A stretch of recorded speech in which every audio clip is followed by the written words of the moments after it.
Hello everyone, welcome again and welcome back to Suchitra blogs. ఎలా ఉన్నారు? బాగున్నారా? మనము మన ఇళ్లలో రాగి పాత్రలను, రాగి చెంబులను మరియు రాగి గ్లాసులు, ఈ విధంగా రాగి ఉద్ధరణ, పంచపాళాస్త్రి వాడుతూనే ఉంటాం కదండి. వాటిని రోజు కూడా శుభ్రం చేసుకోకపోతే ఈ విధంగా రంగు మారిపోతూ ఉంటాయి. సో ఇలా చిలుము పట్టకుండా కొన్ని రోజులు తోమకపోతే గ్రీన్ కలర్లో అయిపోతాయి. చిలుము అంటాం దాన్ని.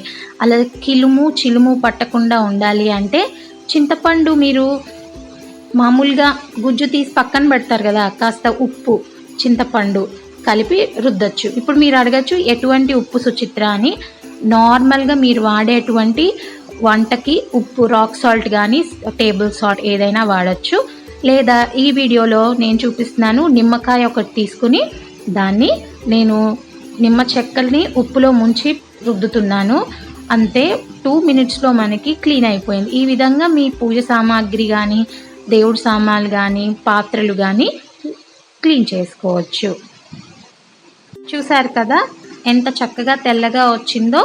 మీరు తప్పకుండా ట్రై చేయండి. Thank you so much for watching. Keep loving, keep sharing. See you in another video. Bye.